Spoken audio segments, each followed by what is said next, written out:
Welcome to Armchair Expert. I'm Dan Shepard. I'm joined by Monica Monsoon. Hi there. Hello. I wish we were keeping track of what day it is. Day 100 of quarantine? Kind of feels like it. Boy, one tiny sliver of upside for us is we have access to some awesome people that have more time than they normally would. Yeah, or are in other locations. Yeah, maybe just because we've opened this up to doing it via Zoom. Yeah. But at any rate, what an amazing guest we have today. Alicia Keys. She is a musician, a singer, a composer, an actress, pianist. Do I say that right? Pianist. Yeah. Classically trained pianist. Keys was composing songs by age 12 and was signed at 15 years old by Columbia Records. Another Wunderkind. Yes. Add her to the stack of Wonderkins. She has 15 competitive Grammy Awards, 17 NAACP Image Awards, 9 Billboard Music Awards, and 7 BET Awards. And she has a new book, which I have read, and I absolutely love it. It's called More Myself, A Journey, and it's out now, and I couldn't recommend it enough. It's fantastic, and she's goddamn lovely, isn't she? So special. I know. So please enjoy the ever-talented Alicia Keys. He's an armchair expert. He's an armchair expert. He's an armchair expert. I think it'd be a great interview to just sing to her, you and I, for an hour and a half. I think people... Are y'all gonna sing to me? Yeah, no one's ever done that, have they? Just done an interview with you where they sang the whole time to you your own songs? Like it never said a word, just only sang. Songs only. Yeah, like your participation would be as an audience member. I love that. I love that so much. I would actually enjoy that thoroughly. Can you guys hear me well? We can hear you great, but I can't see you, which is very disappointing because... I know, but nobody likes Zoom. Like, they pretend like they like Zoom. And in these times, we're grateful for Zoom. We are. But nobody really likes to, be all up on the camera with people they never met before in their house clothes. Okay, so I hate... Like, a selfie to me is my worst nightmare. I'm like, what angle works with this nose? I can't figure it out. And I don't want to be in selfies with people. It makes me insecure, and I hate it. Now, with that said, Alicia Keys, I fancy myself as someone who had great phone game in junior high. Like, I attribute most of my success with women to a really dialed-in phone game. Are you with me so far? Yes. I'm with you. I mean, I agree. I don't know you, but I don't see why not. I would have got your number in junior high, and I would have called you up, and I could have made it go for 90 minutes. I could have talked your ear off for 90 minutes. Okay. So you're a long talker. That's not exactly phone game. That's just long talking. The other participant was always thoroughly amused and intrigued. Okay? If I could see you, well, let me ask you this: can you see me? Oh my God, I can. I'm enjoying. Oh, then we're good to go. We're fine. Yeah? The performance, Sure? yeah. But we would love to see you if it's possible. I would love to see you because I'm attracted to you. But let me just back up. Me too. Monica's also very attracted to you. Monica and I don't like how we look. Now we like how each other looks, but we personally, when we look in the mirror, we're like, not what I would have picked. Not crazy about it. Not wild. Now, how do you feel about how you look when you look in the mirror? I mean, it's okay, depending on the moment. If I spent a little time and had a little moment, then I'm feeling comfortable with how I look.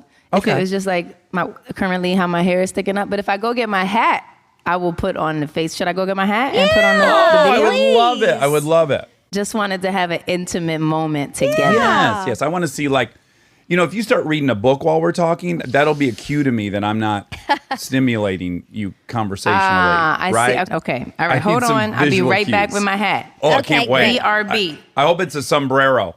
Okay, sombrero. Oh. It's back.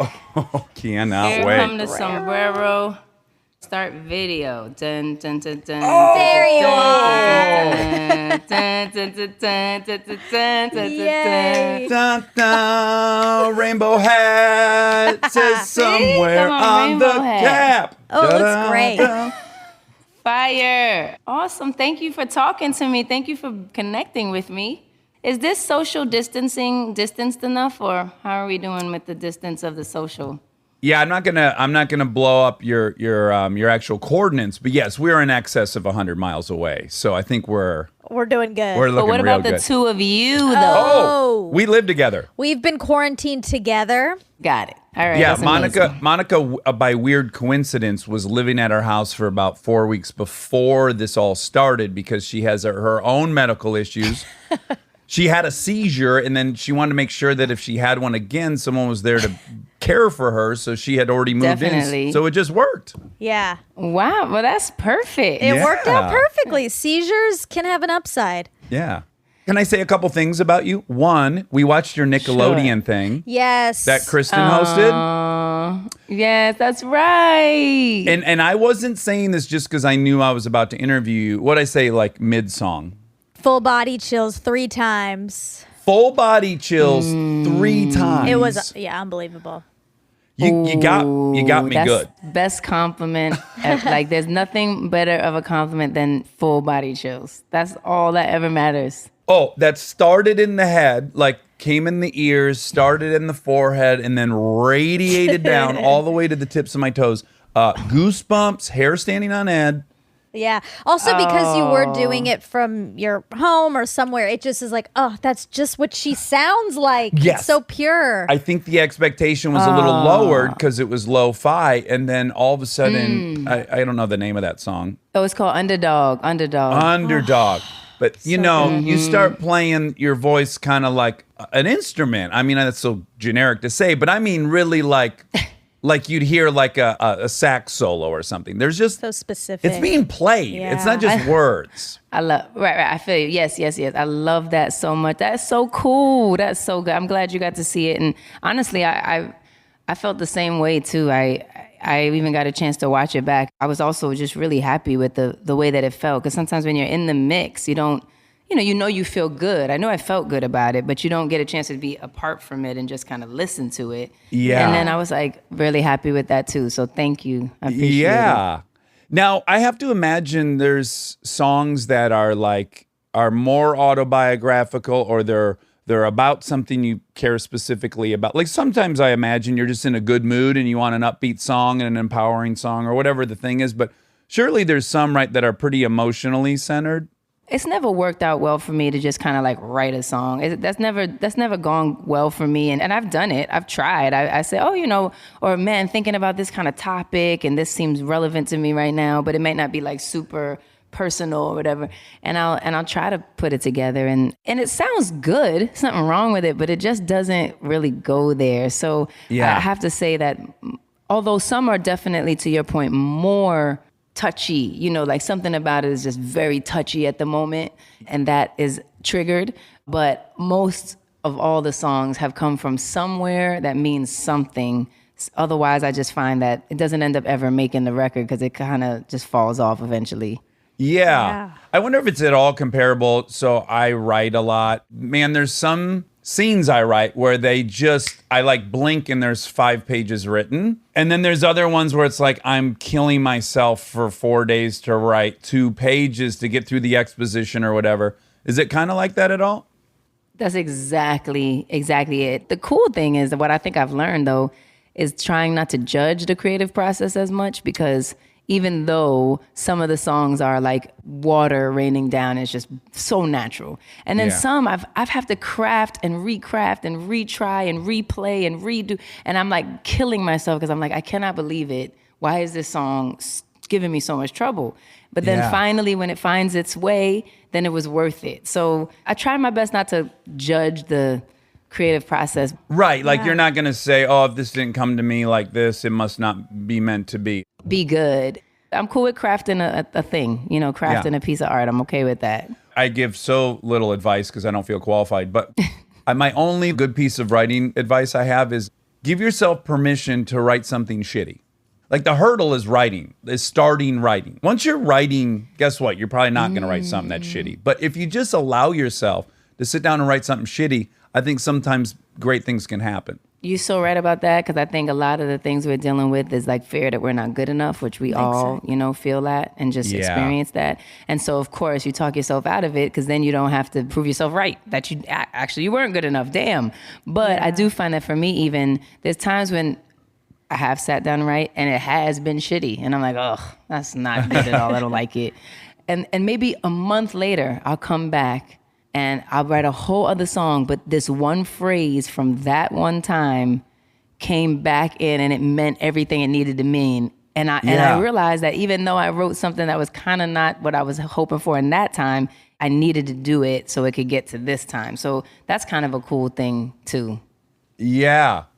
Now, do you live in any fear? Because certainly comedians, we all live in fear that we have a shelf life. And I think there's a weird parallel, too, between singers, which is generally the source of comedy is like you're getting shit on by your boss, you're penniless, you're uncomfortable. Insecurity. You feel talked down to a lot. Like there's all these people you're observing. But then the danger of getting successful is now life gets kind of more comfortable. You can kind of control it more. You're not the victim of so many things. And then you just start worrying, like, am I so separated I can't write anything funny? Yeah. I mean, that's definitely an artist experience. And also I think it's because there's been programming that we've been given in a lot of ways. I mean, that's what I think about that all the time. And I recognize the programming a lot, especially now. Yeah. But the programming that we've been given is like, oh, starving artists, all these phrases that we're taught that, the less you have, the more creative you're going to be, which, trust me, not that there's not truth to those things. Like there's definitely truth. You can totally see why they're shared. But I think that those things get in our head and then we start feeling like, well, I shouldn't probably get too successful because, and then you see all these other people, the successful people are crazy. So many times I've seen like very successful people. I'm like, y'all are crazy. I don't want to be like that.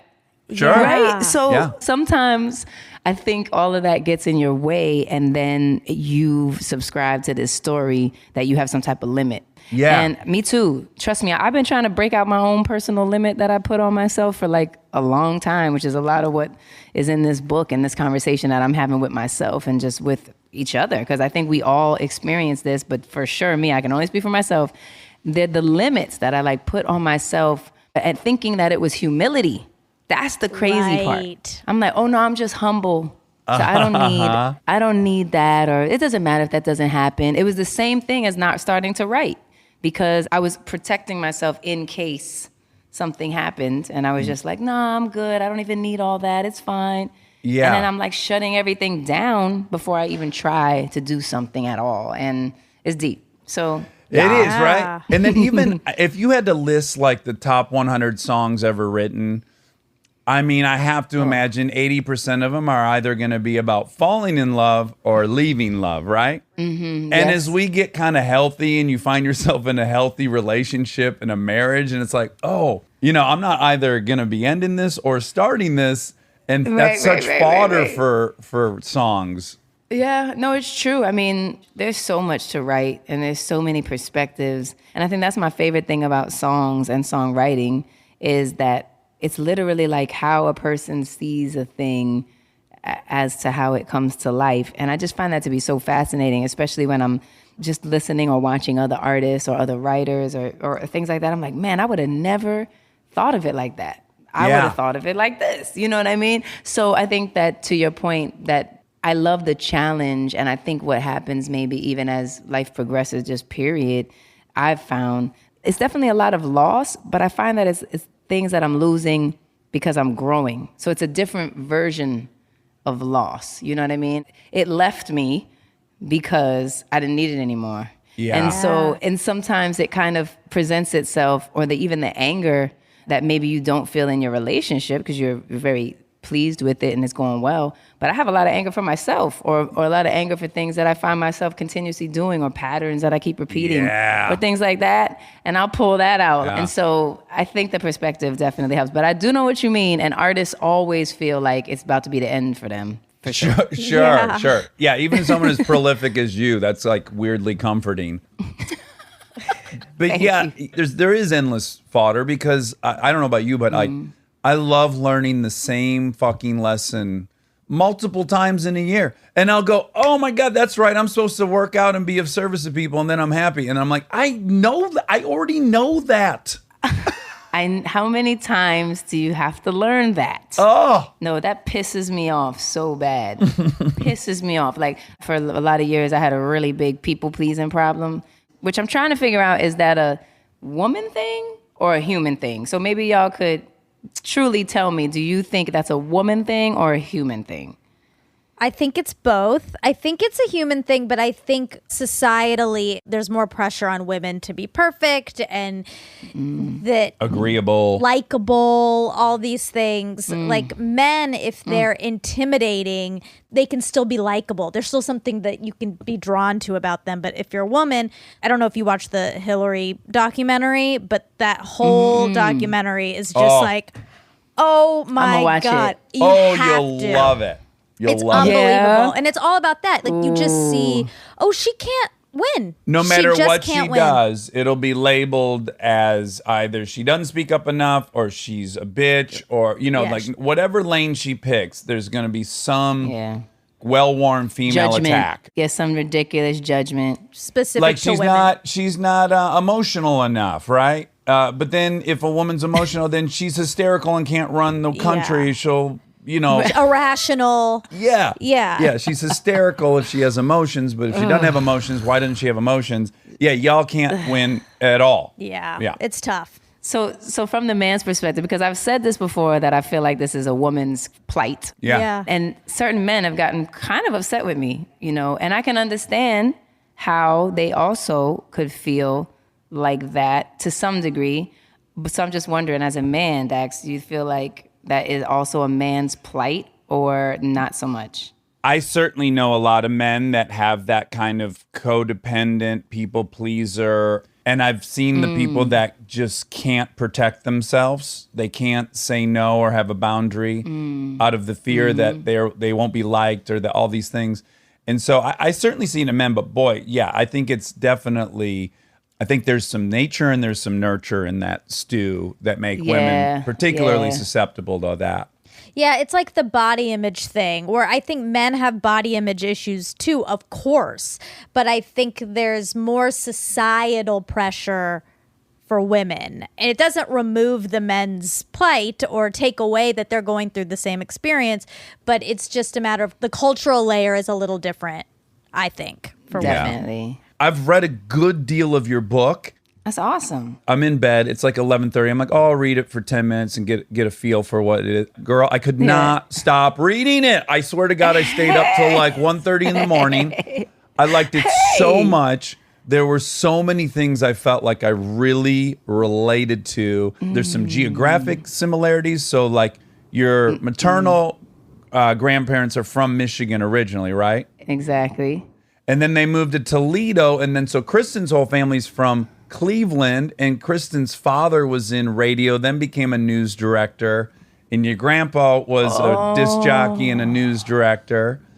Your mom escaped and went to Tisch, right? Exactly. And Kristen escaped and went to Tisch.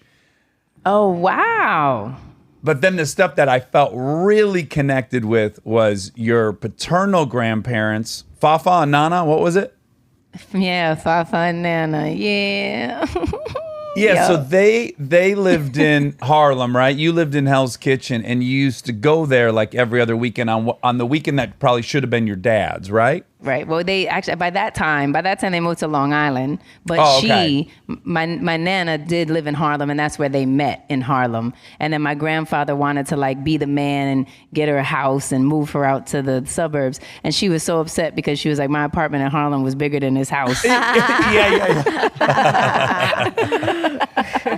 So yes, but that's exactly it. So I had dad that wasn't around, and then on his weekends, I went to Papa Bob and Grandma's house. For me, because single mom, struggling, 3 kids. Yes. My mom's a beast like your mom.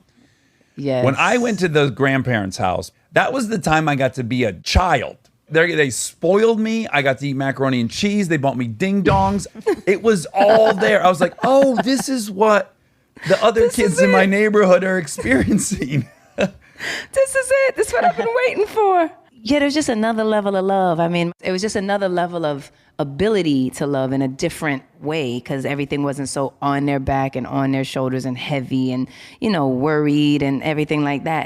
And so even Fafa, I write about him in the book, and he was like this Italian detective dude through and through. Like he would have the fedora and the raincoat, and, you know, his piece was always on him. So every time I hug him, it's like I'm holding the gun. I mean, he was just this guy, you know, but he would drive all the way and be there, leaned against the car when I came out the building.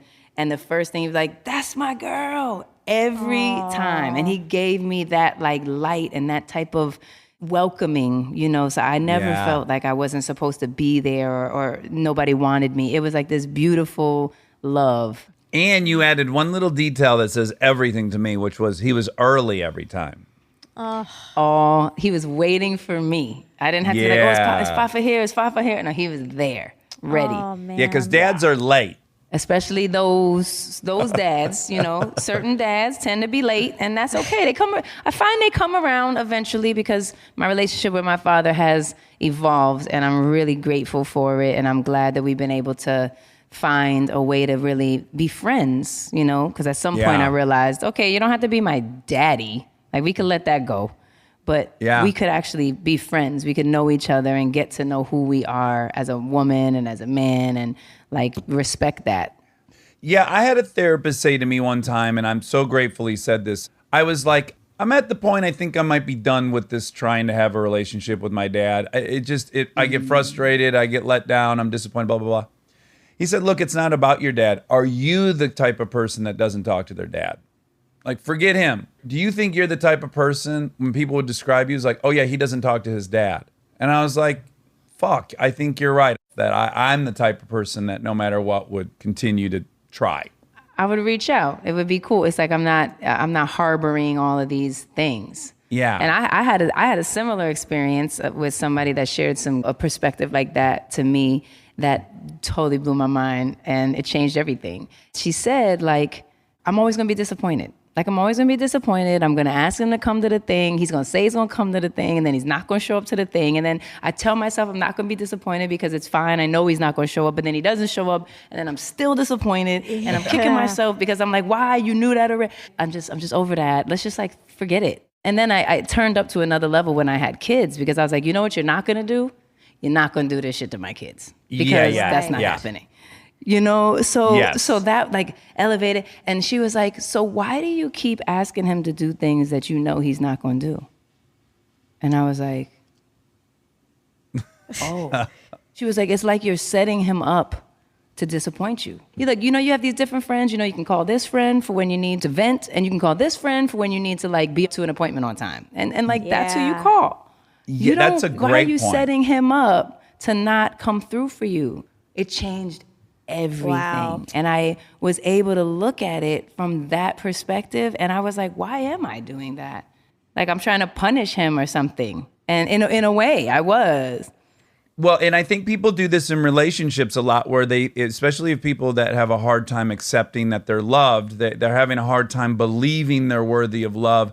So then they start creating tests for the person that they can't pass.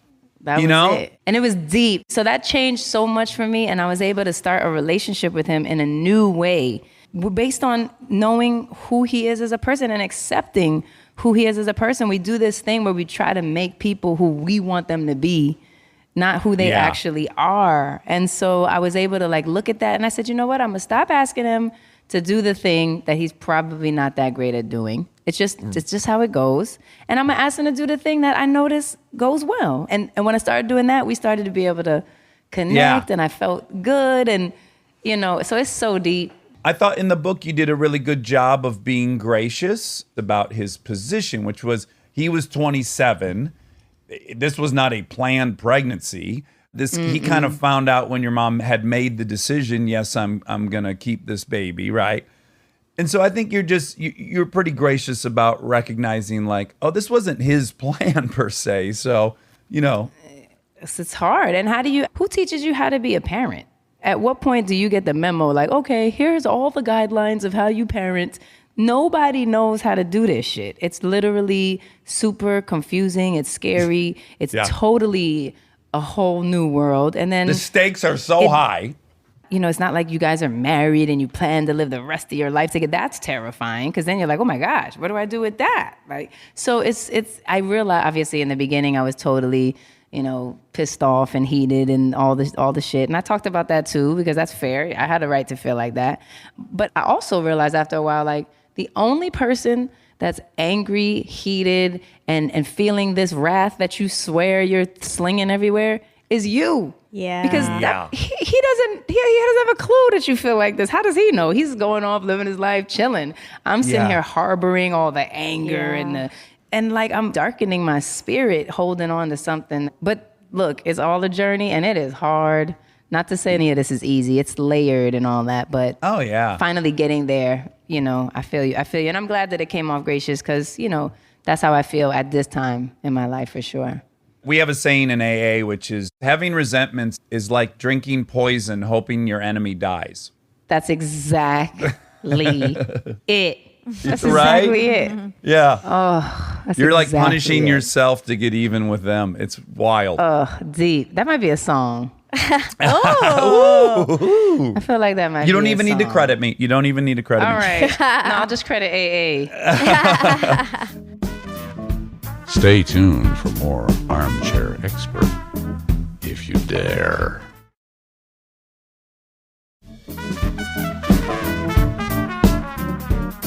So I've obviously known your music from the beginning, and I'm an enormous fan. I'm not unique in that I think you're just so hyper talented in all these ways, but Thank you. it was really interesting to hear your story. Particularly for me, it was of great interest. Is just recently I've become obsessed with Whitney Houston. I just stumbled that's across amazing. one of the documentaries. There's two of them. I don't know if you've seen either of them. I've seen one. One's like the unapproved, and one I think is the approved. Something like that. Right. Yeah. I just felt the identity thing, like growing up one way, being sold as another way, being excluded from the black community in a way that was devastating for her, addiction everywhere, like the duality of being this person on stage and then this person, it's Shakespearean. I found it so heartbreaking. I just wanted to rescue that girl. Weirdly, your situation is not that different in that, like, grew up in a very dicey area in Hell's Kitchen, and then at a very, very young age. I mean, like, when's the last time you talked to a 19-year-old? I just asked Monica this morning. When's the last time you talked to a 19-year-old?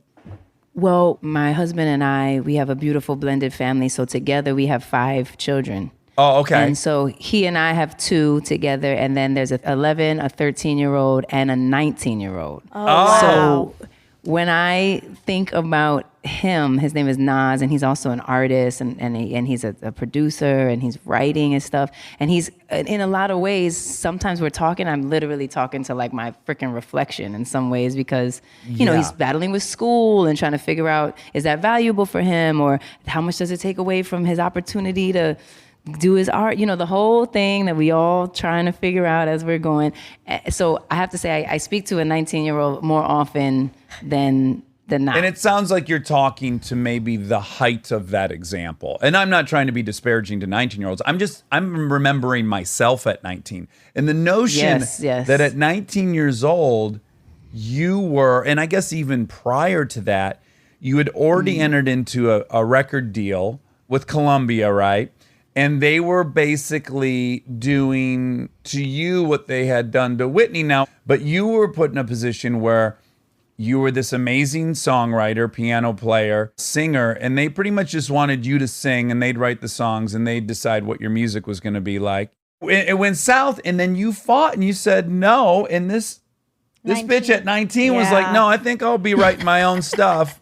And That's amazing. did it. And I just think, like, I talked to 19-year-olds. How on earth was a 19-year-old able to stay the course and have the confidence in yourself? fortitude, I mean, yeah. it's really amazing. I think about that a lot too, and I think about it in 2 ways. The first way I think about it is, there was one person in my life, my manager at the time, his name was Jeff Robinson, who was really on my side. He really, really was. And he knew that I had something special. And he also, just wasn't for the bullshit. And so I think that would have been that much harder for me if he was like, nah, Alicia, you really should probably do what they say. We trying to get this money and we don't want to risk it. I would have probably, maybe, I don't know, it would have been harder for Yeah. me to find that ability to say, like, I'm fighting through this. But there's been other times later in the future that I had to make my own choice singular with no one else on my side. So I did have that ability to do that. And the second way I think about that is that I think in a lot of ways, and I don't know if you find this too, I find when I reflect back, I was more myself right about that 18, 19, 20 space. I was very clear what I didn't want. I knew it so clearly. There was nothing that could convince me otherwise. I was like stupid enough to not know any better, and you couldn't tell me anyway. And I had no taste of any success or something that would kind of sway me in any way or not. I knew it, and that was it. And I was very clear. Later, I became much less clear, and it became more convoluted.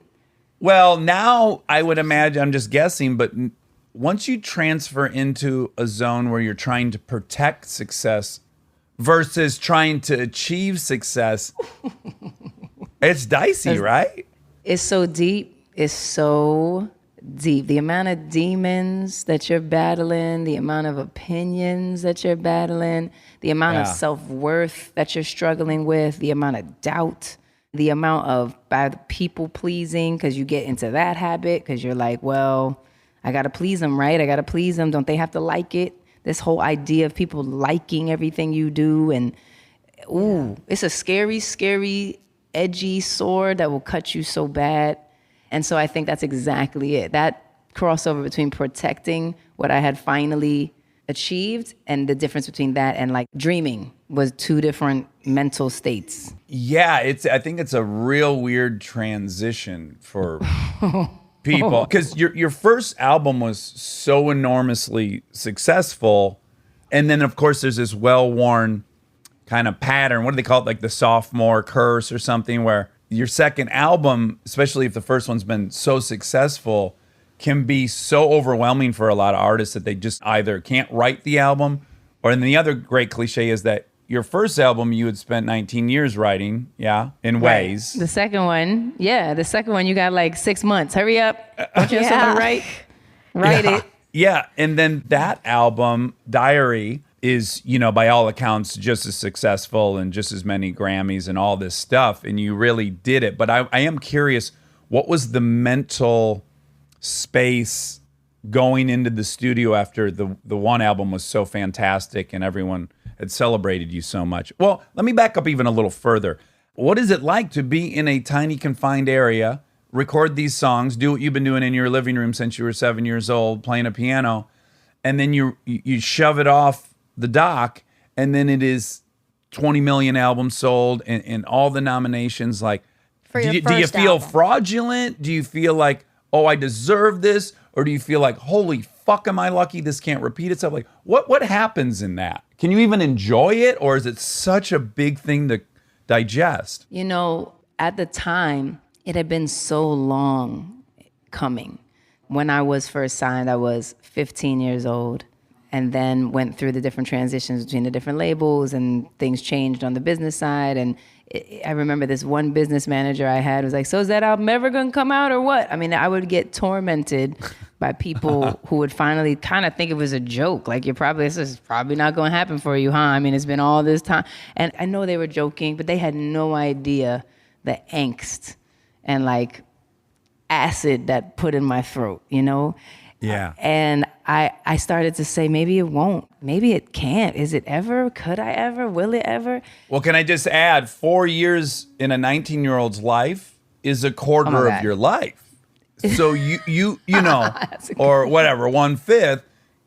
So, Right. for you've been in that quagmire for a long time. A long time. And so by the time we found kind of the right version of everything, when Peter Edge and my then manager Jeff Robinson and Clive Davis, and they had to buy me out of the thing, and that was so expensive, and there's like, it was a whole like traumatic. There was no reason why any of this worked out. I mean, truly, I should have just been on somebody's shelf, and that would have probably been it, Yeah. So finally, when it came to this place where it was happening, I was so damn thrilled that it was actually happening that I don't remember feeling a large amount of fear or, you know, I don't remember feeling scared about that process. I remember feeling triumphant, like, see, I told y'all asses it was gonna happen. And I felt victorious.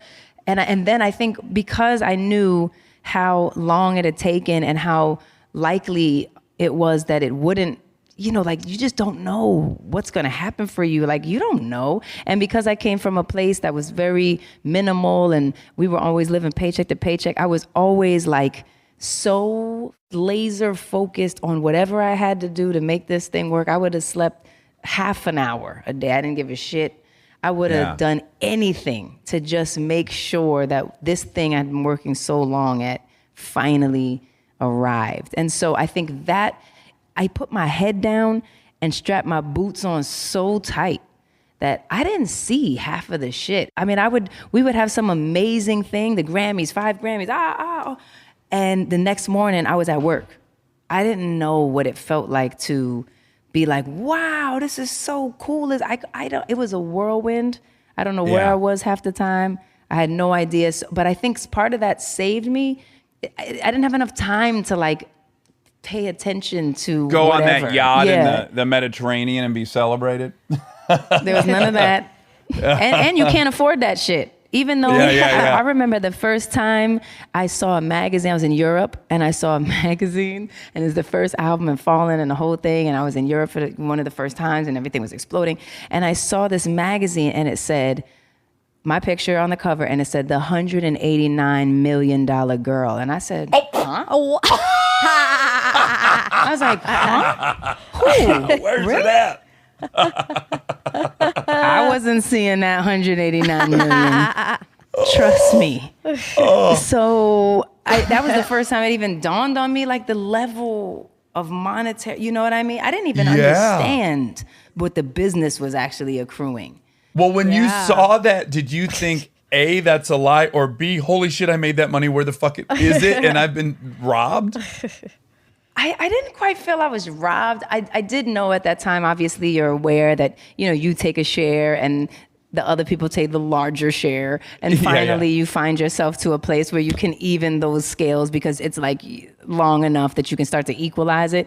And I guess I got that. But I was more shocked that was literally the number. I couldn't even fathom that was the enormity of what I was creating. And can I just add that more than any other product, I think I've said this on here before, but more than any other product, a movie, even if I wrote it, directed it, starred in it, there are so many people involved. But the notion that you literally sat in a room and then out of that, you opened your brain up and your throat up, and then out of that, it created $189 million. That's a very huge concept. I think that is something that's really special about music, and you're right, that it is so much, because even when I have done film, I'm always in awe. I'm always laughing. I'm like, what? Y'all get weekends off? What is this shit? We don't get no weekends. We don't get any holidays. We're working every New Year's. I'm like, what kind of work is this? Where's the work?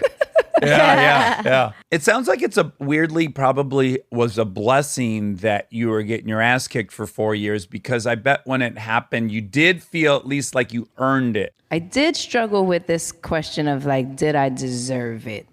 And I don't know why. I mean, I definitely put my time in. I definitely put my hours in. I definitely put my blood, sweat, and tears in. But I still wondered. I was like, do I deserve all this? And I would talk to my friends who that became strange, because we were living in almost like 2 different stratospheres just by nature of life. And I didn't know how to share with them what I was experiencing, because I didn't want them to feel anything toward me or left out. Envy, or as if I projected that they would treat me this way, and maybe they would have, maybe they wouldn't have, but I chose that they would, and so I never let them fully in. And I think even today I realized I didn't nurture a lot of my own safe spaces because I was so concerned that they would maybe feel left out or bad or left behind or wouldn't understand that I didn't have a lot of like community, because I kind of just assumed that they would feel this way. So that's been a new reality for me, that I've realized I maybe shouldn't have done that. So I relate so much. 2 years ago, my New Year's resolution was to stop putting a negative spin on everything. And I really did track it back to the fact that I have all my friends I grew up with that were all from very modest background. And so if they found out I got this car per se, I'd go, oh yeah, I got this car, but dude, it costs this much to get it covered. And I just add all these bad things onto it. It's like, yeah, I got this house, but then blah, blah, blah. And I realized I was coloring my own experience with all of it because I'm trying to add a shit layer to everything so people aren't mad at me. So people could relate. Yeah. Yo, if I could just give you like a major fucking high five right there, because that is like, that's exactly it. So you feel me. And I gotta say, the one thing singers have, I don't think people really understand how isolating it is. I think Taylor Swift's documentary, I don't know if you've seen that, but that too was amazing. It's on Netflix right now. It's great. And yeah, you really get a glimpse of the isolation.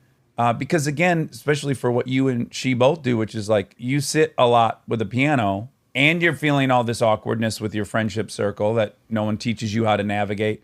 And it can just get really, really solitary, right? Yes, very, very. And even like on tour, and I'm a more modest tourer. People tour much more grandly than I.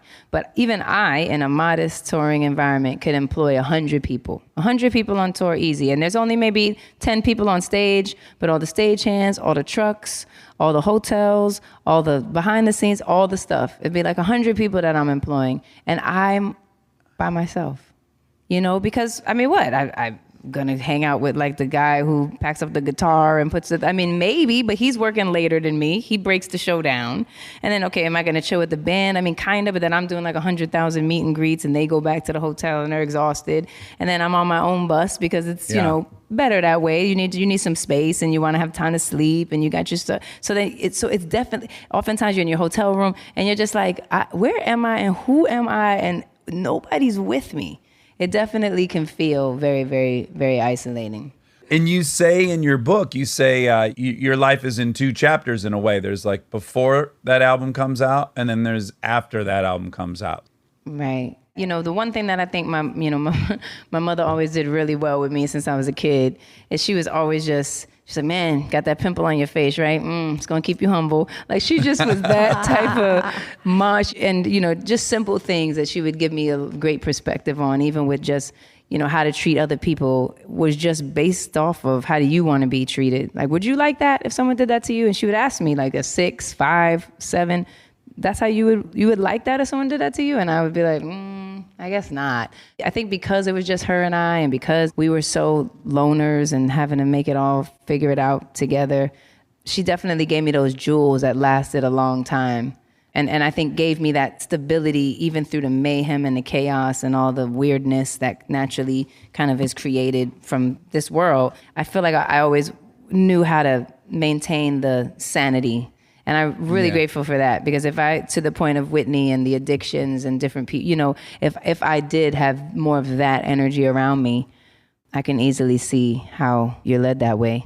It sounded like mom, basically, you were obviously her child, but also, hey, we're teammates in this. We're in Hell's Kitchen. There's a shitload of stuff going on right outside the door. So there's an expectation. I know my mom sat me down and was like, hey, you're kids, but it's the four of us in this. So either we're all going to survive or we're not going to, and you guys are going to play a big role in that. And it's, in one way, I of course resent it that I wish I had a more carefree childhood. But then in another hand, I was, like you say in your book, like always a little older than I was numerically. And in real life. Yeah, that became a value. And there's a competence, I feel, or a self-dependence that I have that I'm grateful for. Same. I'm really glad about that, because stuff gets weird. And if you crazy too, and there's no coming back, you know what I mean? So I'm grateful. Now, your mom wasn't a singer, but she was an actress. Did it ever get dicey that like you were kind of, doing the thing clearly she had set out to do?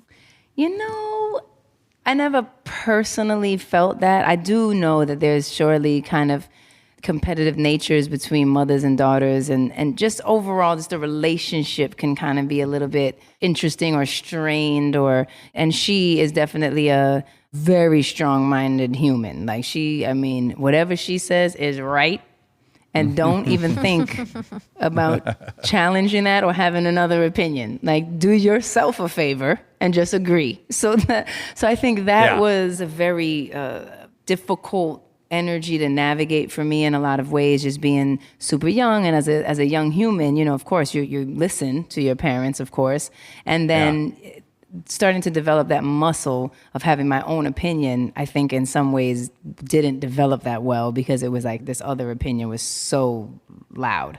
Yeah. But I always felt like me kind of living our dream kind of in a way. I definitely did feel like in a way she worked so hard for me to like pick up the baton. And I do truly feel like that, you know, even getting us, you know, out of a small town and coming here and all the things that she did in pursuit of her dream was the reason why I was able to have mine. Yeah. Now and I hope I don't bastardize it because I'm not going to be able to recite it as beautifully as you did, but the book starts with you being 7 and your mom picked you up in a cab, which was really rare. You guys didn't travel by cab, but she had an audition. Then she picked you up from school, and it was like crazy, crazy cold out. And then you guys get to a traffic light, I don't know, somewhere around Broadway maybe-ish, and you see a few women outside that are in mini skirts, fishnet stockings, high heels. They are not dressed for that environment. And you ask your mom, why are those ladies dressed like that? And your mom, in this very beautiful way, without getting into the details of them being sex workers or anything, basically says people will do what they have to do to survive. Yeah, right. And you thought to yourself in that moment at 7, I never will let myself be in a situation where I am exposed and vulnerable like that. That's a commitment you make at 7 years old, right? I remember it so clearly. Despite that, right? This is why I can so relate to you. Like to have a notion of who I'm going to be and then to find out I wasn't that at times is so soul crushing. So the first time you explain is you were doing some modeling work and you did like a circular, like a catalog, and it was you in underwear and you were young. And at the time you're like, oh yeah, okay, this is whatever. Not even thinking about what it meant. And then the thing came out. And you realize, Jesus, there I am. I'm exposed. I'm vulnerable. And everyone my age can see this. And it's in the world. And it's now completely out of my control.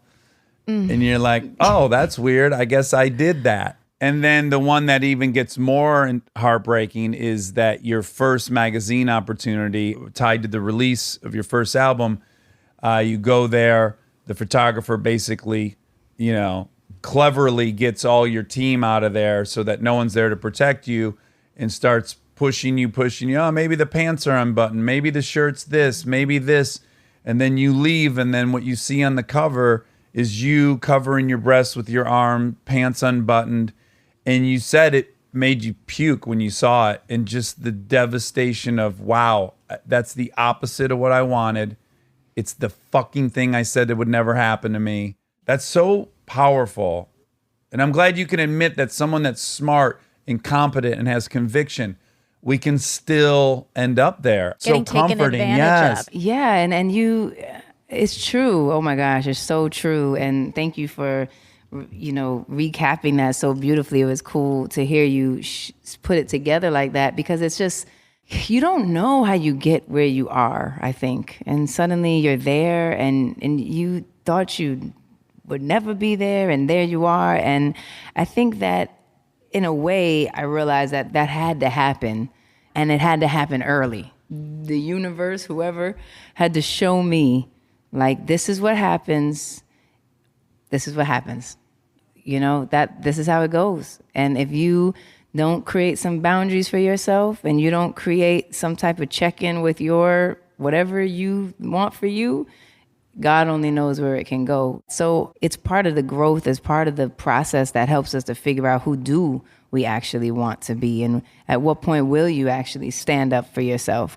Because it wasn't like he was touching me. He didn't do anything physically to me that would make me like, don't, you know, get away from me. It wasn't that. It was like this mental thing. Slow little I think steps. This is a little uncomfortable. Now this is a little and in its totality, if you walked in and he said, here's the game plan, by the end of this, you're going to have your shirt off and your pants on, but you'd go, no, I'm out. like, nah. But it's the baby Right. steps, right? That's what's so painful is all the little spidey senses where you're like, and then they just walk you down a path, right?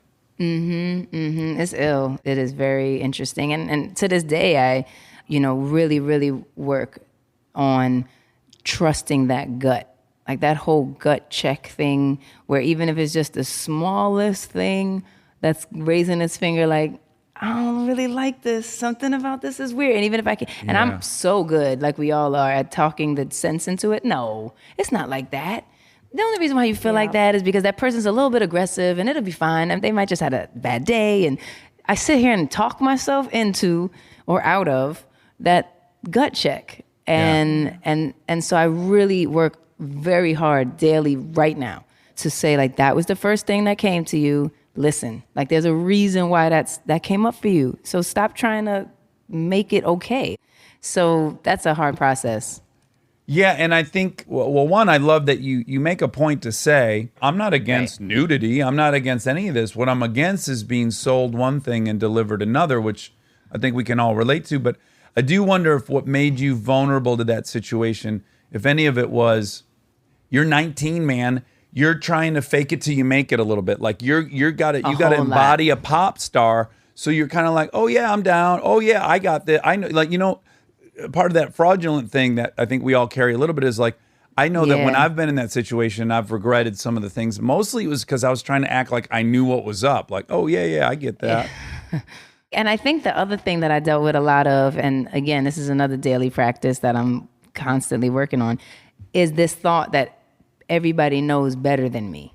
Because I was such a shorty, I was such a baby, and I was like, well, he knows. I mean, shoot, he shot some of the most incredible people on the planet. Like, why wouldn't he know what looks good? And you're standing there, you feel awkward as hell, just period. Like anytime someone throws a camera in your face, I'm like, you feel crazy. There's no natural version of that at all. And so you're trying to like find a pose, find a position. Like, is my mouth right? Is my like hips right? Like, is my shoulder, like, what do I do? And so if the person's kind of like, a little this, a little that, try this, take that down, put that up. You're kind of like, oh, well, they must know, right? And so this idea of everybody knowing more than you, I think, is something we also all struggle with, as opposed to being like, no, I do know what's good for me. You don't know what's good for me. I know what's good for me. And that went on for a long time for me, thinking that since everyone had more experience, and I was 1,000% faking it. I pretended I knew what I was doing until I believed it, And definitely, please, hope everyone else does too. And that was a big setback from that, because I figured other people knew more than I would. This should not at all ever be mistaken for the notion of poor us. You got to do the thing you love. I got to do the thing I love. I don't think anyone's complaining about that. I appreciate the honesty with what the reality of it is. So the other part that was so poignant is you being on tour. You've been on tour forever. You're in a new city every single day. This notion that you might see something or experience it is a fairy tale. You don't. You leave one airplane to get in one bus to get on one backstage, and they all look the same, and it's just endless. In the meantime, when you're not doing that, you're doing sometimes 2-3 photo shoots a day, and the requests are they're never ending. And you have this, probably the same that my wife, that she has and I on some level have, which is, I don't want this ride to stop. I can't let it stop. If I dare turn down this one photo shoot, that might lead to me becoming apathetic and checked out, and I can't keep this thing going. But, you just described this moment of being backstage in this little cinder block box, and your day-to-day manager, who I believe has been your friend since you were 4 or something, comes in and you're crying, and you're just like, I just need it to stop. And yet the fear of it stopping and going away. Right. I mean, what a catch-22 to be in if you're buying into that logic. Which you don't know any other way of thinking about it, because no one else that you ever met has had this experience. So it's not like you can go to somebody and be like, hey, you remember when you kind of were first getting started? Did you feel like, no, you don't know anybody that's been through this? The mentorship, although you might be meeting people and surely you're like in awe that you're in the same room with certain people, but you guys don't have a relationship at this point. And so there was definitely, who do you ask about how does this go? Or is this normal? Or is this not normal? Or is it too much? Or is it just right? Or is this just how it is? There's no one to ask. So in so many ways, you kind of are winging it. And most of the time, as we all do, we subscribe to that messaging that, oh, well, there's 100 other people ready to replace you. Hey, 100 other people wish they were you right now. And you know that. You're like, shit, I know, because I'm the 99th person. I just happened to maybe come over to this side for 2 seconds. And so you know that, and you know that, this is a dream many people would want to achieve. So it is definitely so interesting what you bring up, I think, is that point of, at what point do you start to create boundaries for yourself, which I think is very important in any life, anyone. This is not singular to an entertainment industry or anything like that. There's a part of us that, especially like American us, that is very, very, if we're not burning the candle at both ends, if we're not dying from exhaustion, if we're not, completely outworking, undersleeping everyone else we know, that we're not going to be successful and we're not going to make it and we're not doing enough. And at what point do we start to, one, think about ourselves in regards to our health and our mental health and caring for your temple, which is your body, and just your mind and your soul and your spirit. And we're just not taught those things. We are not encouraged to do it. And it's not a habit that we're encouraged to make. So I think that moment that you're describing in the book was really, I still didn't know how to do it. And I still totally thought, shoot, if I take a break, I just couldn't, it was a breakdown. I couldn't take it anymore. I couldn't do one more moment of anything. I had to go. I had to flee. But there was still that moment where it's like, I probably won't even come back to any of this. It was just that I couldn't tolerate it anymore, so it didn't matter at that point. But this idea of balance and this idea of having some space, I think is a big deal for all of us. Doesn't matter if you're a lawyer or if you're a medical practitioner or whomever that you are, we all do this thing where we think we have to overwork to be successful.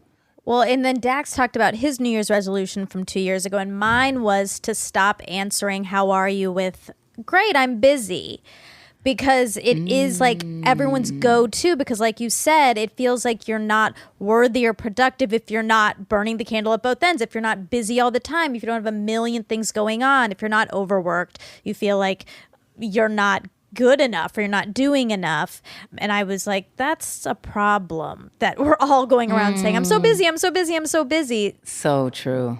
And we don't take care of ourselves. Oh, I think anyone who's got a boss knows what it's like to get an email during dinner time and feel like you have to be available to these people long after you've left work. Every friend I have deals with that. There's actual studies and data about employers respect employees with boundaries more than they respect. So at first you think you're unlikable and you're not cooperative, but it does turn out that it elevates you in people's mind that you care enough about yourself to have boundaries. It demonstrates that you have value for yourself. And then now I see you as having value. Right.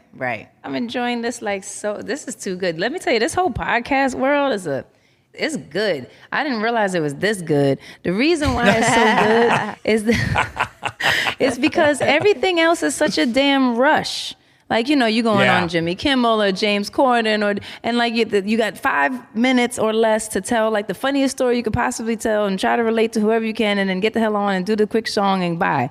And you don't ever have like a moment to go deeper and express. And so this is really cool. I see why y'all like it, and I'm really happy to be a new converted lover of this space. Thank you. So thank you too, and thank you for. And I think the other thing is people don't even seem like they care to ask you anything that's layers deeper. It feels like you are interested. So that's really cool. Thank you. Thank you.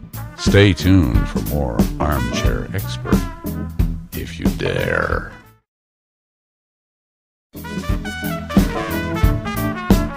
I wonder what the emotional component was for you. Did you have a moment where you grew up in Hell's Kitchen in Manhattan, most densely populated city in America, I grew up in rural, I'm just going to say white trashiness. But what's Okay. similar Got is you. that all the dudes hanging in the neighborhood who had no jobs to go to, everyone had a hustle. Everyone was trying to get something. And I was Yes, overtly yes. aware that everyone wanted something of mine. And I wonder, was there a moment where you recognized, oh, all these people that are, quote, managing me or guiding me or are my label president or all this, oh, they just the same hustlers that I knew to have my guard up for as a kid, but I let the wolves in the hen house. Did you have any emotional moment where you're like, oh fuck, they're just hustling too, and they're just trying to get everything from me too?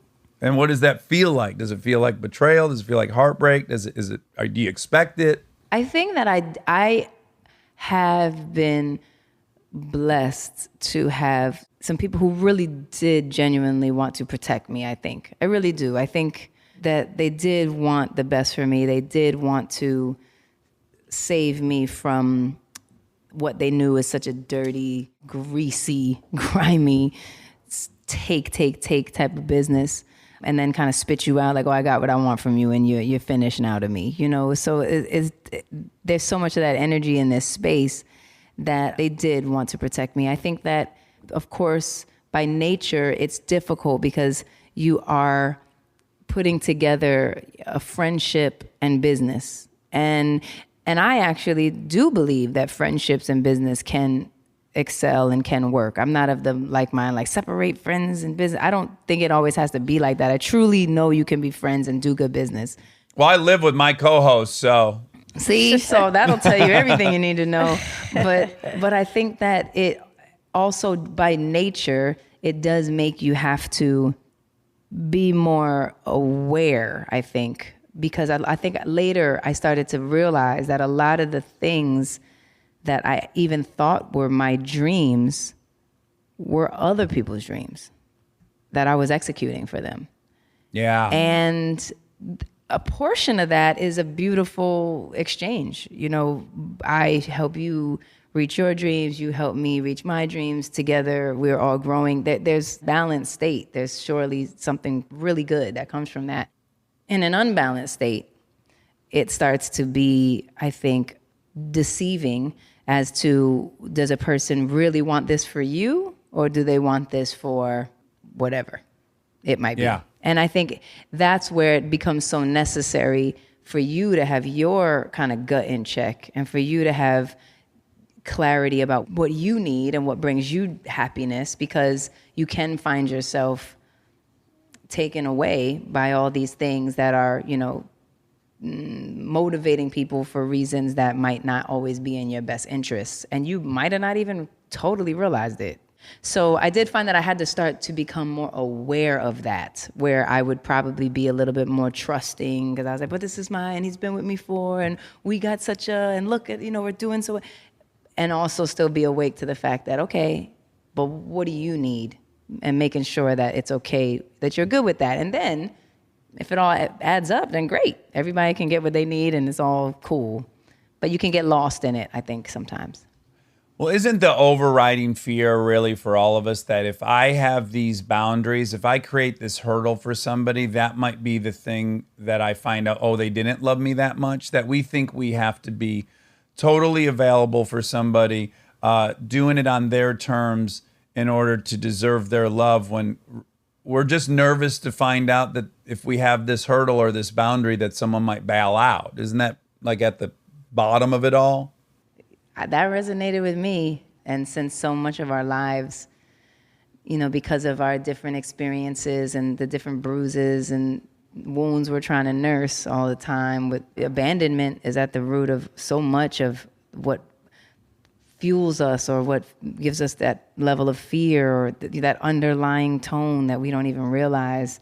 And I think that, yes, I think, you know, because abandonment has definitely been something that I'm pretty sure 99.9, if not 100 of us have all experienced in some way, there is that fear of like, will you stay if I don't agree with you? Like, would you actually be okay if I don't think that same thing? And like I said, with my mother, it's always been such a, a hard opinion where it was kind of like if I didn't agree, it would be so much to even deal with that I was just like, you know what? I'm going to agree so that we can just move on. And Yeah. I think a lot of that trained me to do things sometimes that maybe didn't always stand up for my own truth. And that becomes tricky because then you get into that place where it's like, well, maybe you're the only stability I have in this thing. And so, of course, we're all looking for security. Okay, so the last thing I want to say to you is, as I said, I'm in AA. The thing I love about AA is that all the life lessons I've picked up have been from someone telling me how they failed, not how they were victorious. It was them going, I fucked up in this way, and I go, oh, I see you. I do that same thing, and now my ears are open. So I think what you've done with this book, More Myself, I think it's so brave of you to be vulnerable and go, I'm Alicia Keys. I'm in my late 30s. I'm a millionaire and I've got more Grammys than fucking teeth in my mouth. And I can't say who I am. And I have a fear of being true to who I am. So for all the other women or young men or whatever who find that to be a challenge, you admitting that that's a challenge for you is very powerful. And I think it's very cool of you. It's a very cool way to be of service. So I'm really happy for you that this is the book you wrote. I really appreciate those words. My favorite part was you saying you're going to curl up in the bed and read 10 minutes just to, have some perspective. And then you got stuck in the vibe for like a couple hours. That is so amazing. And I really do hope that's the experience of the people that are reading this. And I'm so grateful that I have been able to come to a place, and, it seems you too, and we have been able to come to a place that I can embrace the parts of me that are wounded and not totally whole or full of self-doubt. And by my journey of embracing those things, I feel so much more open. I feel so much more human. I feel so much more of a connection with people that in a lot of my life, I don't think I allowed myself to have, because there were all these masks and all this armor and all these mechanisms that I thought were kind of keeping me strong and allowing me to plow through the stone wall, and I am just so grateful to be at a place now where it's like, actually, all those other parts are the parts that are rich and full of complexity and interesting and make you so nuanced and beautiful and complex and gorgeous, and like that is what makes us understand each other. So it's so much more freeing to just honor you. And I love that we're all trying to figure that out. Well, again, I can't relate to winning Grammys or opening my mouth and Coltrane sax comes out. But all the vulnerability shit, I was like, oh, I know this person. There's a big part of me that's this person. So I just thank you for it. Man, I hope we get to talk to you again. I would love to do it in person so I can see what that how that hat pops in real life. I'll try to wear another hat when I meet you in person. I might have this same hat, though. This is my favorite hat. So It's a good one. All right, Alicia. Well, we love you, and thank you for taking the time. Thank you. And we really hope to Same. talk to you again. Thank And you your so much. I FaceTime can't game wait to is see us your soon. face game is tight. It's a good FaceTime tight. game. Okay. Yeah. Come on. And you know what? You're right about you, too. I doubted you for about 3 minutes, but you were right. All right. Be Y'all safe. Be safe, all right? Talk to you later. All right. Bye. And now my favorite part of the show, the fact check with my soulmate, Monica Padman. This entire fact check is sponsored by Quibi. It is. We are excited. I have already consumed one of the shows from Quibi, Flipped, Flipped. with Caitlin Olsen and Will Forte, two of my favorite comedians alive. Oh, we love those guys. They've both been on the show. They have, and both of them together, Unbelievable. for real. Yeah. I mean, you want to talk about greater than some of their parts, and each of their individual parts are humongous. That's I think true. Caitlin's one of the funniest human beings working in television or film. Will too. And Forte is obviously Genius. a genius. It's so good. I just love it. And so if for people who don't know what Quibi is a brand new streaming platform, and it delivers movie quality episodes in 10 minutes or less. So it's really kind of designed for people to watch on their phone, which initially I was like, Really? Yeah. Making content for phones specifically? But the stuff is so high end. Yes. Like all the shows they have on there, like if you've seen this, The Most Dangerous Game with Liam Hemsworth, it looks like a huge blockbuster movie. But it's in 10-minute segments, which I love because it's so bingeable. It's really exciting because you get a new episode every day. So you have something to look forward to, which we love because we always get nervous that our things are running out. Yes. And we hate that. Yes, that's true. So what's great is they look like huge blockbuster movies. Even Flipped, which is a comedy, is shot beautifully. Yes, so every one of them looks phenomenal. They all have huge actors. There's like tons of fun shows. And what I like too about it is they're not launching with like 2 things. Sure. This is a ton of content It is. with huge stars of every kind of genre. Yeah, so we don't feel scared that we're not going to have enough. And your wife, my mother, was in a show. She was in Thanks a Million, which is Jennifer Lopez's show. And it's amazing. Kristen was, when we first got like the offer for it, was like, I cannot believe I did not think of this idea. It's Oh, so, yeah. It should. Yep. So she got $100,000. Is that what it was? Yep. To give to somebody, which she gave it to this educator we know who totally deserves it. And then that person has to give half of their money to someone else they think deserves it. It's really, really cool. Anyways, you guys, I have Quibi. You can go right now and download and get a 90-day free trial. It has a ton of fresh original shows. New episodes come out every day. I love it. Commence Facky. How much did you leave in of us singing her music before she got on None. Zoom? None? Yeah. Okay, well, a fun thing we did was while we were waiting for her to join the Zoom call, I just put on some of her greatest hits on the iPacs, and we sang along waiting for her. She's so prolific. She is. I even forgot some of the songs. I'm going to be dead honest with you. I wanted to get Diary of, right? That's the song I like that she says, baby boy. Yeah, you like that one. And in the process, I'm zooming past all these other songs where I'm like, oh, yeah, that's a giant hit. That's a giant hit. Oh, that's a great song. That's a giant hit. You feel me? I love her. I'm in love with her. I already loved her, and now I'm in love with her. I really did. I was already such a huge fan, and then she was so special, thoughtful, Normal? very normal, very Yeah. down to earth. That's what I want to say mostly. She's normal. Yeah. Good job, Alicia. Set out to be spectacular, and you're normal. No, she's both. She's both spectacular and normal. I just think, yeah, such an uphill battle when you're starting at such a young age in this industry and in the entertainment industry and fame and all that stuff. It's so much to balance for a young At person. 19? Yeah. Yeah, I would have been dead. No question. Yeah. Yeah. Too much money, too much problems. More money. You know. I know how it Well, you've seen the tattoo on my back. More money, more problems. The small on my back. I wouldn't even be surprised if that were the case. I would like that, yeah. Are you going to get any more tats? If I didn't act, I'd have a lot more. It's just too big of a pain in the ass to get them covered at Yeah. work. Like if I were to play the Joe Exotic, Sure. I'm going to be there an hour and a half earlier getting this whole thing covered on my shoulder.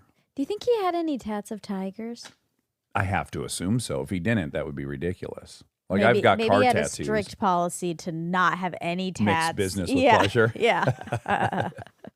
A couple updates. One is, I guess, Joe from somehow behind bars has made a statement that he wants either Brad Pitt or David Spade to play him in the biopic. He did? Yeah, I do you didn't know hear this? that. What a wide range. I love it.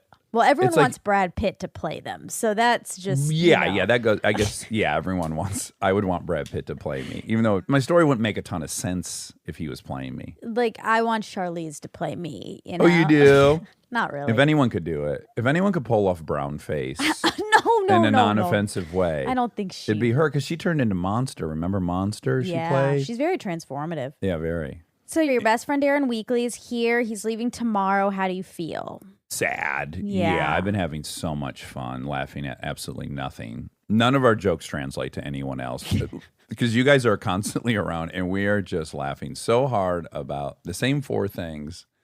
And they're just not funny to anyone else, which I accept.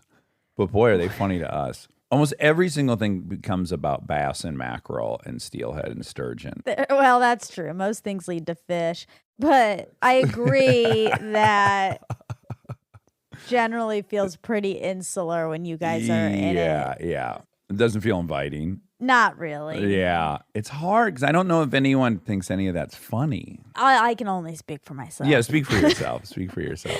I think it's funny for 6 seconds. But then generally you guys like to turn it into 6 minutes. At least, yeah. Minimally. My brother hated us. When we discovered each other, we would sit in the basement. I remember one time in particular, he came downstairs and we were laughing at a slice pop can, just looking at the circle on it and thinking what it was saying and all this stuff. And we were really, really laughing hysterically. And he came downstairs and he's like, "What are you doing? Fucking laughing at a pop can? You guys are full of shit. You're not really laughing." He screamed at us and we weren't really laughing. Yeah. Somehow it was all a charade. I think he probably felt left out. Well, now that I'm 45, I think it's sweet. I think he did feel left out. Yeah. And he and I used to have those jokes. And then all of a sudden there was a new guy around who had them. But he didn't really, he was in and out because he was 5 years older than me. Yeah, so he only wanted to have inside jokes with me like one day a week. Well, I wanted them 7 days a week. Of course. Yeah. I do think it's really cute and fun and funny to be around you guys, because this summer we were around, you guys around each other a bit, but it felt different. Maybe the amount of time wasn't as concentrated or something. I don't know, but it felt different. So it feels like I'm really peeking in to your relationship, and it's very cute. It is. Isn't that mostly annoying? No, it's cute.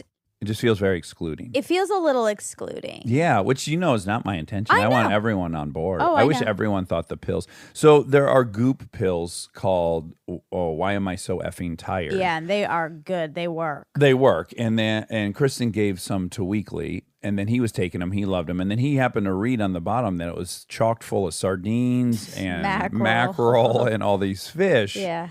Yeah, then we just started talking about how many bass are in each pill, and there's a 12-inch bass in every pill. And then I recognize that's not fun for anyone else, but for us, it's very fun. But I was there for the beginning of that conversation when it started, and it was fun.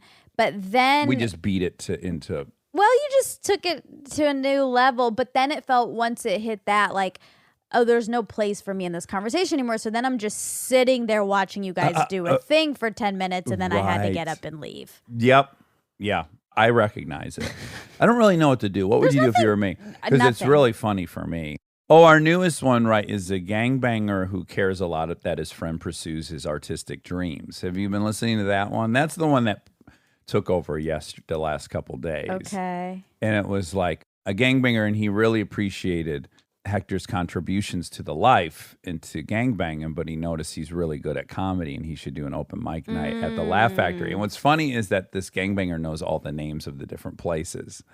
So he knows about Broadway. Yeah. And then the more he knows about it, the funnier it is. Yeah. Yeah. Okay. That's funny. They don't get funnier when I explain them. This is a broader question, but do you think when you're around him, do you think you feel more childlike? Oh, big time. Yeah. I feel 12 years old when I'm around him. Yeah.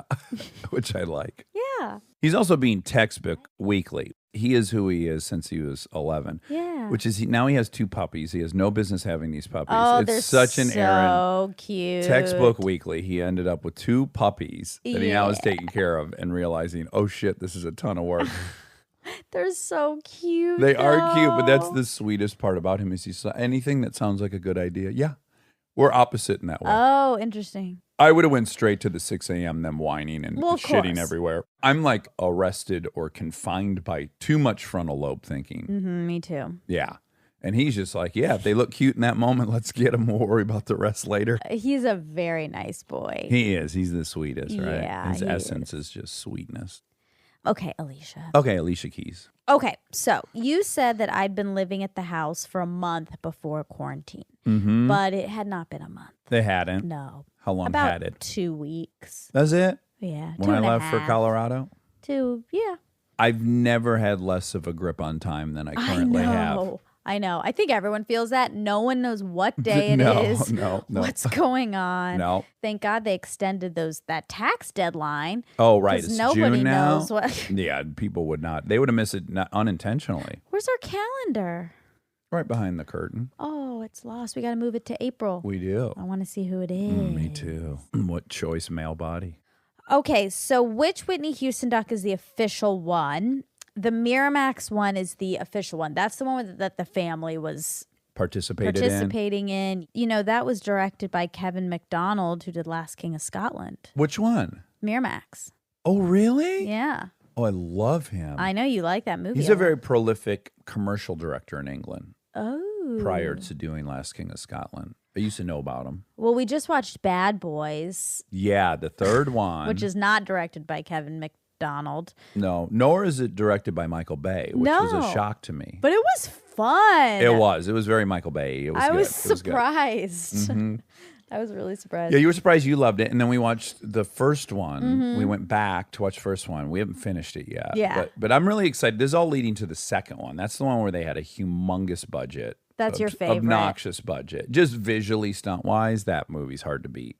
Will Smith, he is so charming. He is. Man. And Martin Lawrence is so funny. So funny. Some people can just say words. Yeah. You know, there's certain people that, like, you don't even need to really write a joke. Just let them say a sentence and it'll be hysterical. Yeah. Because so many of Martin's lines, I think, were intended to be just exposition. And then they're so funny. Yeah.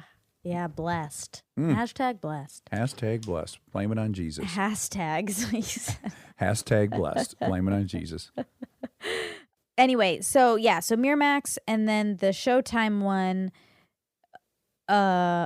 actually, they got sued by Bobby Brown Oh. and the estate of Bobby Christina Brown because they used footage of the reality series being Bobby Brown, and they were saying that they didn't have permission to do that. Oh, okay. Documentaries have weird laws. You don't have to get the rights for music. If, like, you're filming someone in real life on the street and, like, the bodega behind it is playing Michael Jackson, you're fine. Really? Yeah, so there's all these weird loopholes. So I wonder, like, when it comes to showing trademarked footage and stuff, if they have some kind of leeway. I don't know.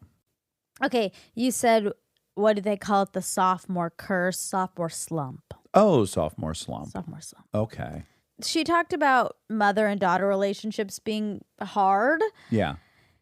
And I was looking up why that is. And there are like a lot of articles and a lot of delving into that question, which I thought was interesting. And because it is real. Oh, yeah. It's so real. Well, but I think it's the same for fathers and sons.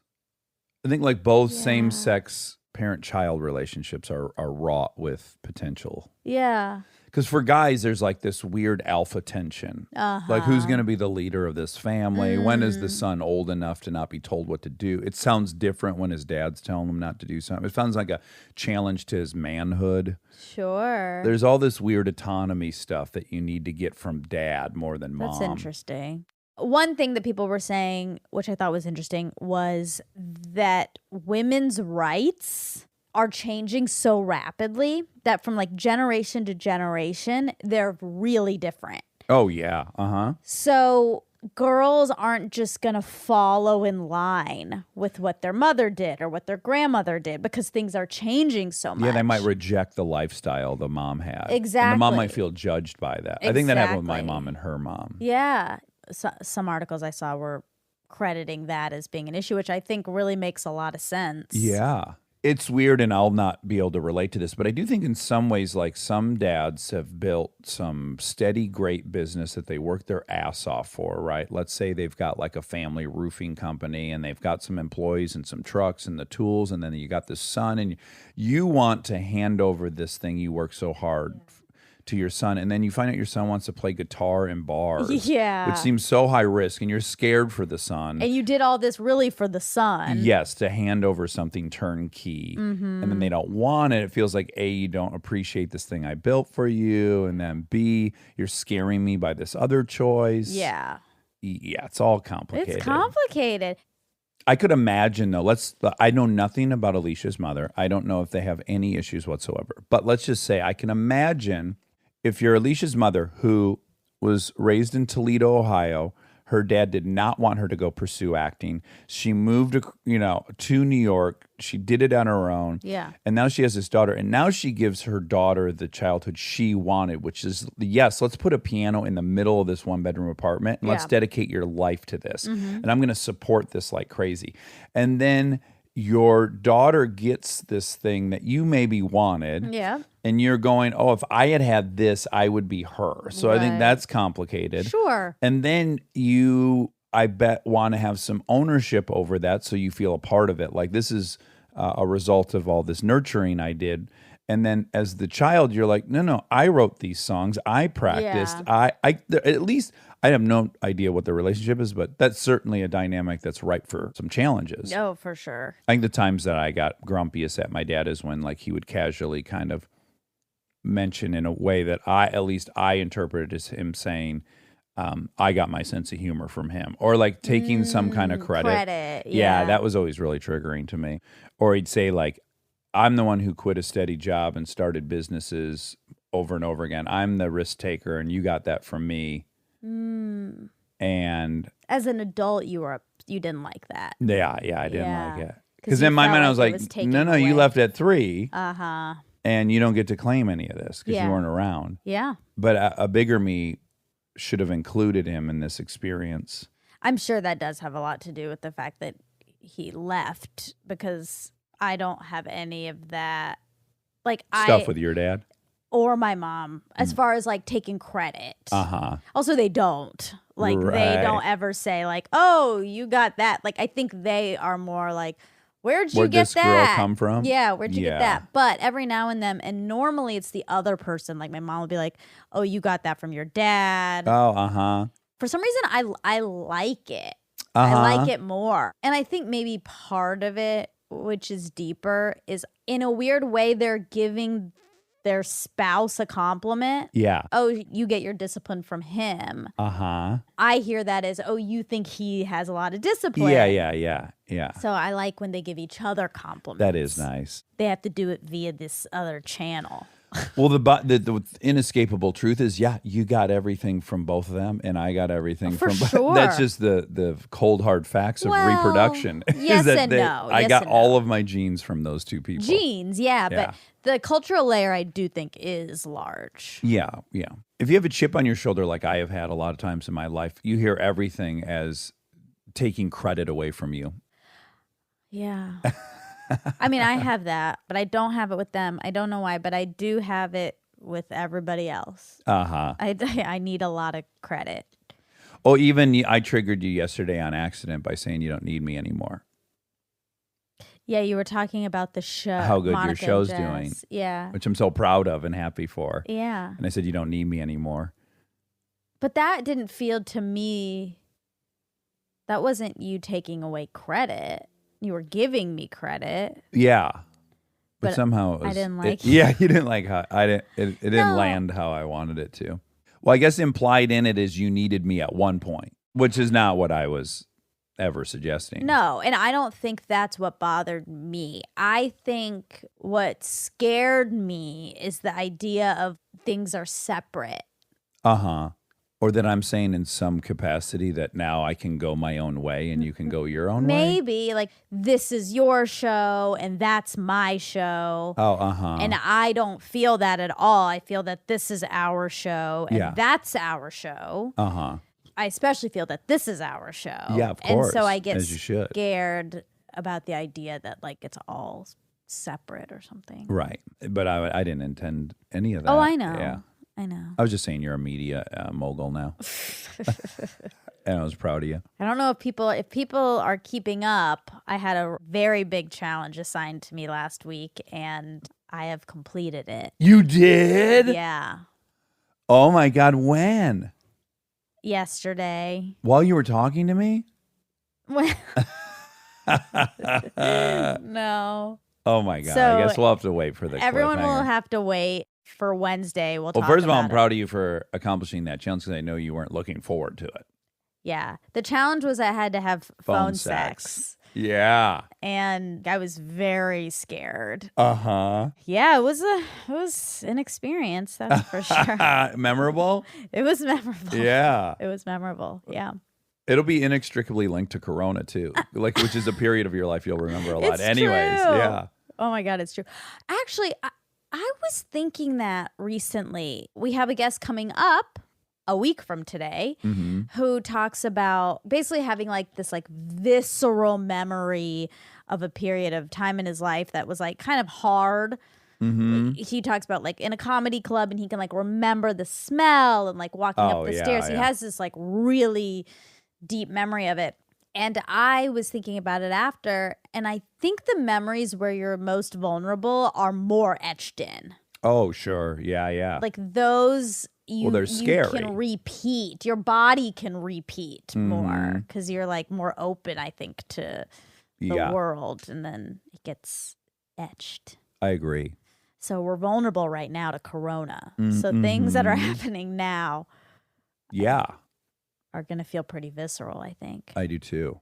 Some people commented on our debate, and they liked both of us. What debate? About whether I should talk about being happy during this and stuff. Oh, yeah. And so one aspect you and I neglected to think of, which I thought was a really cool one. First and foremost, people were like, they saw your intention and loved it. And then one person wrote, like, what pisses me off is the celebrities complaining about quarantine when they're in a big fancy house and they have a ton of food. Yeah. And all the shit, and they're not panicked. That's what's annoying, is someone acting like they got it tough when I know they don't have it tough. I understand that. So, and I hadn't even thought of that aspect, I think, when we were talking about it. And I was like, oh, yeah, people are smart enough to go like, who are you kidding? Oh, for sure. Yeah. But I think in different ways, right? Like that feels like a lie.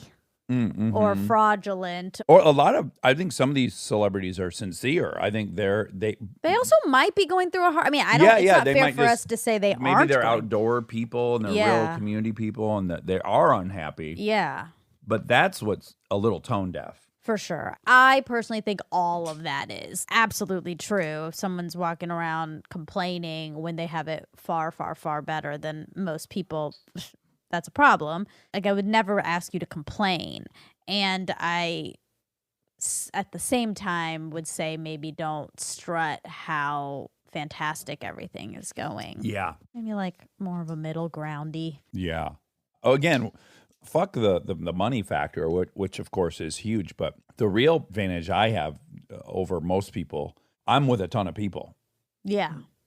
Like I'm quarantining with you, Kristen, Weekly, Anna, 2 kids, which is its own misery at times. But by and large, I'm not lonely.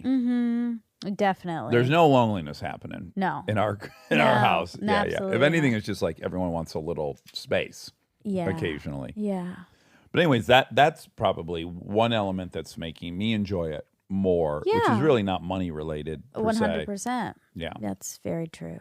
Okay, so you said there's studies and data that employers respect employees with boundaries, and there's a podcast, and I didn't know what podcast you meant. I kind of assume maybe you're referring to Adam Grant. Oh, I know exactly what it was. I'm Oh. so glad we're talking about it. It's from that book that everyone really loved about setting boundaries. Essentialism. Essentialism. Got it. That's where it's from. I see. Yeah. Okay, sorry, Adam Grant. Not you this time. Although I do feel like Adam Grant would. Say something like that. He said, I was looking into him to see if he said this, and he does describe 2 types of people. He says people who like to blend work and life are called integrators, and in contrast, segmenters like to keep their work and personal life separate. Well, you and I are the ultimate integrators. Yeah. Yeah. The only friction we ever have is like transitioning from the two. For sure. Yeah.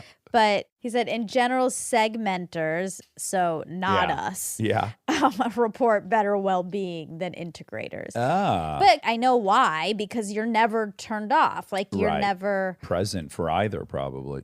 But I think in this case, it's more like your email's open 24/7. You're always available to that world. Yeah. I think he would probably consider himself an integrator. Yeah. It seems with his rapidity in response time. Exactly.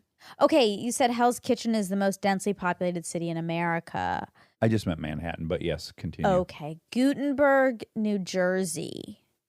Oh. is the most densely populated incorporated place in the United States. Oh, wow. Hell's Kitchen is also known as Clinton. Did you know that? After George or Bill? I'm going to guess. Neither. Neither. Oh, no. There was a fact I didn't look up. Hold on, but I can do it right now. You said, and you could be right about this, 13, 14, 15. Yeah. 15. Okay, so she has 15 Grammys, and you said she has more Grammys than teeth in her mouth. Oh, I guess we would have to know how many teeth she Yeah. has in her mouth, but presumably more than 15. How many teeth are you supposed to have? 26 or something? I don't know. I was just trying to count my teeth. Well, it couldn't be 26. That'd be 13 on top, 13 on bottom. That means you'd have an extra tooth on one side. Huh. So it's got to be like 24 or 28 or... Here, smile. I'll count Okay. your teeth. Okay, I'm just going to count one side and multiply it by 2. 1, 2, 3, 4, 5, 6, 7... So 28. And then do you have Really? wisdom teeth or do you have them yanked? Mine are yanked. Mine are yanked too. So what do you, 30? I had 4. 32? Yeah. I'm going to Google this. 32 teeth. It says 32? Yeah. And that is including wisdom. As we get older, these teeth shed an adult. By the way, of all the things that I think are the weirdest that we do, is that we're born with a set of teeth, they fall out and other ones come in. I know, you hate that. Well, I feel like that couldn't evolve. When I think about the evolution of having two different sets of teeth, I think about, okay, well, the first animal just had one set of teeth, right? Yeah. And they were what? Were they middle size? Like were But they? what about like woolly were they, mammoth were they teeth? tiny? They were huge. But I'm talking about in humans. Oh. So the human was born with these small baby teeth, right? Okay. So we don't know whether they were originally born with adult teeth, then developed baby teeth No. first, or they were born with baby teeth first and then developed adult teeth. You know what I'm saying? I Like, at assume some they point, developed there's an- baby teeth because that was all that could fit. And then evolutionarily speaking, those baby teeth didn't... They weren't big enough. Yeah. So, right. So at some point in our history, did adults have these tiny little teeth that were all spread out? Ew. And then someone had a mutation where all those fell out and then this other big set of teeth grew in. Like when you just try to work out the evolutionary steps, it seems impossible. I can see an animal having a 3-chamber heart, right? And then there's the mutation and one's born with a 4-chamber heart. And then that pumps blood better. And then that they pass on their genes in a disproportionate amount. Now everyone's got 4-chamber heart. Now, how did someone have just baby teeth and then they had a mutation that was a full other set of teeth growing behind the first set of Okay. teeth? Do you think maybe originally it was just one set, but the adult teeth basically were connected to the baby teeth, but up top? They weren't two separate. They were connected. So it was just like a huge tooth, most That of was it behind tiny. the gum. Most of it behind the Tiny gum. at first. And then it was just growing and growing and growing. And then eventually, evolutionarily speaking, it was too much teeth in the mouth. So then they would break off into halves. This makes sense. They would break off into halves. And so eventually we grew to just have them already separate under the gum. Because those are in your gums. The They adult are, teeth. but here's another thing I'm going to throw at you.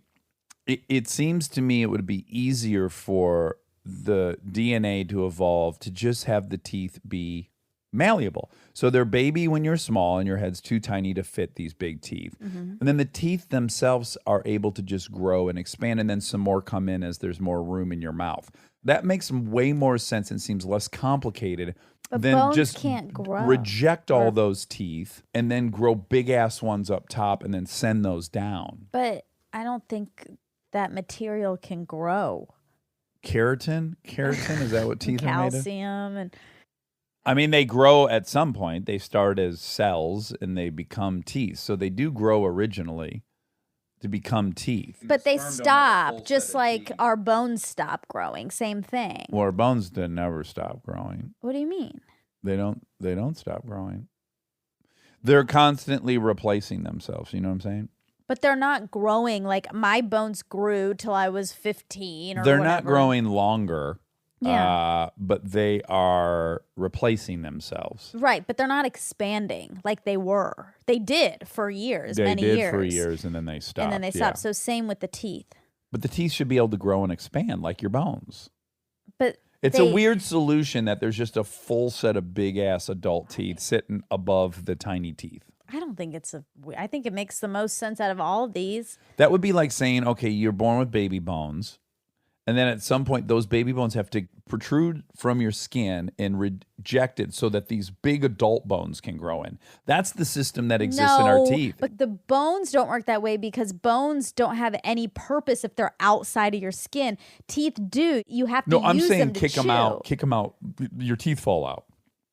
So I'm saying, what if your bones that work that way and you had to have your humerus fall out so that your adult humerus could descend down into your arm and be full size? It makes way more sense just that the bone gets bigger. And so the teeth should just get bigger. I don't know. Okay. I just don't know. All right. Okay.